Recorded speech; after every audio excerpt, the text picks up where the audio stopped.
Hello मेरे दोस्तों, मैं हूं Bhavin, certified financial planner and a personal finance coach. कुछ इंपॉर्टेंट पॉइंट्स जिन्हें हम इस वीडियो में सिंपल एग्जांपल्स की हेल्प से समझेंगे। Number 1, change in rebate limit of section 87A of income tax act. Number 2, new tax regime में मार्जिनल रिलीफ क्या है और कैसे आप इसका बेनिफिट उठाकर टैक्स अमाउंट को रिड्यूस कर सकते हैं। बहुत ही इंपॉर्टेंट है इसे समझना। नंबर 3, आपको ओल्ड टैक्स रिजीम या फिर न्यू टैक्स रिजीम कब सिलेक्ट करना चाहिए आपकी सैलरी अनुसार। नंबर 4, न्यू टैक्स रिजीम में चेंजेस के बाद कितने अमाउंट का टैक्स आप सेव करोगे। नंबर 5, कुछ और इम्पोर्टेंट बातें जो जल्द ही लागू होंगी।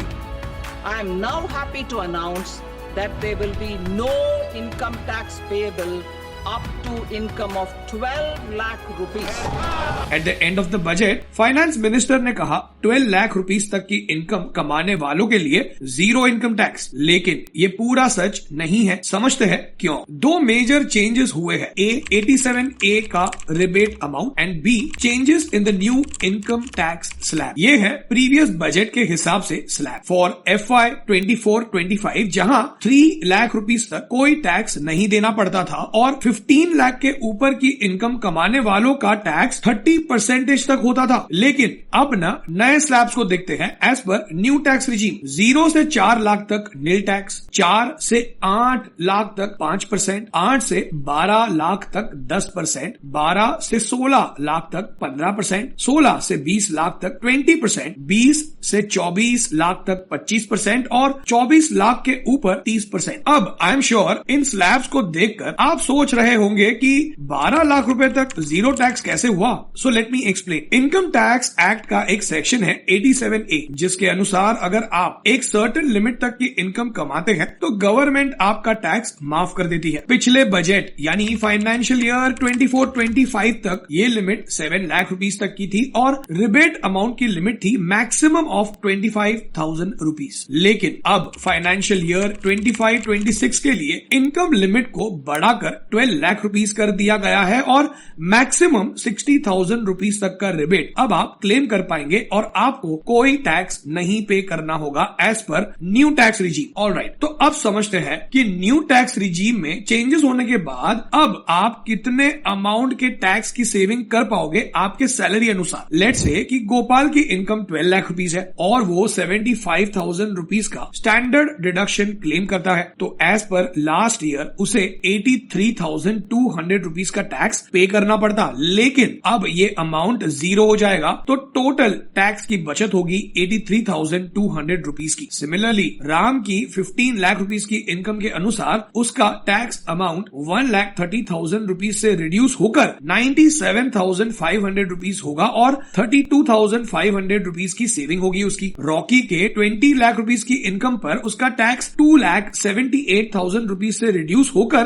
1,92,000 रुपीस होगा और वो 85,600 रुपीस की सेविंग कर पाएगा। और सनी की 24.75 लाख रुपीस की इनकम पर अब वो 4,26,000 रुपीस की जगह 3,12,000 रुपीस का टैक्स पे करेगा और 1,14,000 रुपीस की एनुअल सेविंग कर पाएगा। अब आप ही सोचिए, ये एक्स्ट्रा 1,14,000 रुपीस जो सनी के हाथ में बचेंगे वो अपने परिवार के साथ सालाना एक एक्स्ट्रा वेकेशन कर सकता है, अपने घर के लिए नया टीवी खरीद सकता है, शायद लेटेस्ट फोन खरीद सकता है या फिर इस रकम में से कुछ अमाउंट वो इन्वेस्ट भी ज्यादा कर सकता है, विच मीन्स कंजम्पशन डेफिनेटली बढ़ने वाला है। लेकिन अगर आपकी सालाना इनकम 24,75,000 रुपीस से ज्यादा की है तब भी आपकी मैक्सिमम 1.14 लाख रुपीस की ही एनुअल सेविंग होगी टैक्स अमाउंट पर। सो फॉर एग्जाम्पल राहुल की एनुअल इनकम है 50 लाख रुपीस, तब भी tax saving difference 1.14 lakh rupees का ही होगा। सो अब एक बहुत ही इंपॉर्टेंट पॉइंट को समझते हैं, दैट इज मार्जिनल रिलीफ, जो और भी ज्यादा टैक्स सेव करने में आपकी हेल्प कर सकता है। लेकिन मैक्सिमम टैक्स सेविंग के अलावा अगर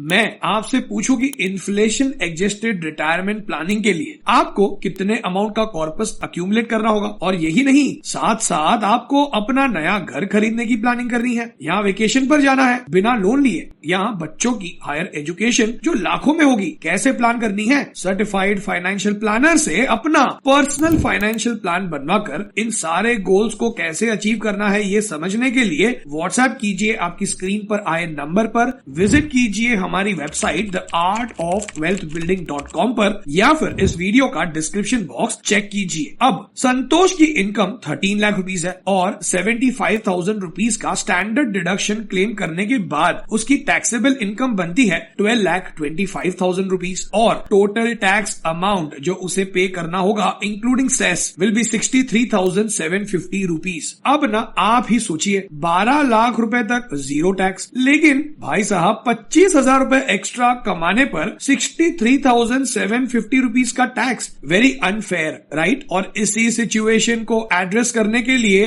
रेजिडेंट इंडिविजुअल्स के लिए मार्जिनल रिलीफ प्रोवाइड करवाया गया है। इसीलिए अब संतोष 25,000 रुपीस का टैक्स अमाउंट ही पे करेगा इंक्लूडिंग सेस। कुछ और एग्जांपल्स की हेल्प से डिटेल में समझते हैं। किसी की नेट टैक्सेबल इनकम 12,10,000 रुपीस है तो मार्जिनल रिलीफ के बिना टैक्स अमाउंट होगा 61,500 rupees, but with marginal relief tax amount will be 10,000 rupees. Similarly 12,50,000 rupees की नेट टैक्सेबल इनकम वालों का टैक्स अमाउंट 67,500 रुपीस से रिड्यूस होकर 50,000 रुपीस होगा। 12,70,000 रुपीस की नेट टैक्सेबल इनकम वालों का टैक्स अमाउंट 70,500 रुपीस से रिड्यूस होकर 70,000 रुपीस होगा। ऑलराइट, तो अब समझते हैं कि न्यू टैक्स रिजीम में इतना बड़ा चेंज होने के बावजूद भी आपको ओल्ड टैक्स रिजीम कौन सी सिचुएशन में सिलेक्ट करना चाहिए। पहले ना नॉन सैलराइड इंडिविजुअल्स का एग्जांपल लेते हैं। लेट्स से सिद्धार्थ की बिजनेस इनकम 14 लाख रुपीस है, उसका ना होम लोन भी चल रहा है, प्लस वो दूसरे सिटी में भी अपना बिजनेस चलाता है तो वहां रेंट पे भी रहता है, अपना और पेरेंट्स का हेल्थ इंश्योरेंस प्रीमियम भी पे करता है, एनपीएस स्कीम में भी कंट्रीब्यूट करता है, और ये सब मिलाकर वो 5,13,000 रुपीस के एग्जम्पशंस और डिडक्शंस क्लेम करता है। तो इस सिचुएशन में ओल्ड रिजीम और न्यू टैक्स रिजीम में उसका टैक्स का अमाउंट सेम ही होगा। तो इस टेबल के अनुसार 13 लाख रुपीस पर 4.88 लाख रुपीस क्लेम करने से ओल्ड रिजीम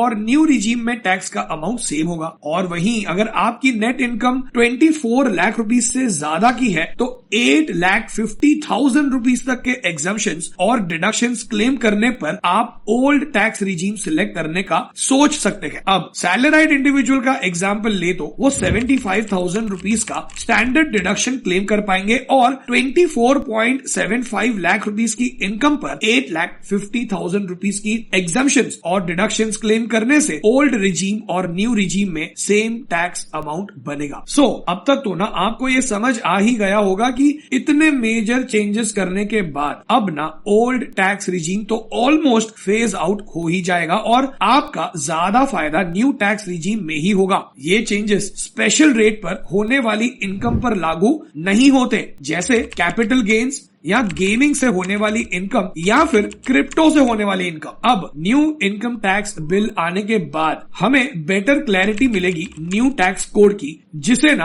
अगले हफ्ते पार्लियामेंट में लाया जाएगा। इस वीडियो को एंड करने से पहले कुछ और भी इंपॉर्टेंट चेंजेस को शॉर्ट में डिस्कस करते हैं। टीडीएस की लिमिट में बदलाव किए गए हैं। सीनियर सिटीजन्स के लिए बैंक से मिलने वाले इंटरेस्ट पर 50,000 रुपीस की लिमिट को बढ़ाकर 1 लाख रुपीस कर दिया गया है। रेंट के केस में भी टीडीएस 2.4 लाख रुपीस से बढ़ाकर 6 लाख रुपीस कर दिया गया है। अगर आप एक प्रोफेशनल हैं तो पहले ना 30,000 रुपीस के ऊपर कंपनी टीडीएस काटकर फी पे करती थी आपको, लेकिन अब इस लिमिट को ना बढ़ाकर 50,000 रुपीस कर दिया गया है। अगर आप फॉरेन घूमने जाते हैं तो LRS स्कीम के अंदर 7 लाख रुपीस के ऊपर TCS काटा जाता था, लेकिन अब इस लिमिट को 10 लाख रुपीस कर दिया गया है। पहले अगर आपके पास एक से ज्यादा प्रॉपर्टी थी तो नोशनल रेंट को अपनी इनकम में ऐड करना पड़ता था, लेकिन अब इस लिमिट को बढ़ाकर 2 कर दिया गया है, विच मीन्स कि अगर आपके पास 2 सेल्फ ऑक्यूपाइड घर है तो नोशनल रेंट आपको अपनी इनकम में ऐड नहीं करना। डिविडेंड इनकम पर TDS की लिमिट को 5,000 रुपीज से इंक्रीज करके 10,000 रुपीज कर दिया गया है। अब अगर आपको थोड़ी सी भी वैल्यू मिली हो इस वीडियो से तो कमेंट में एक थैंक यू लिखकर वीडियो को लाइक कीजिएगा। आपके ना ऐसा करने से ये वीडियो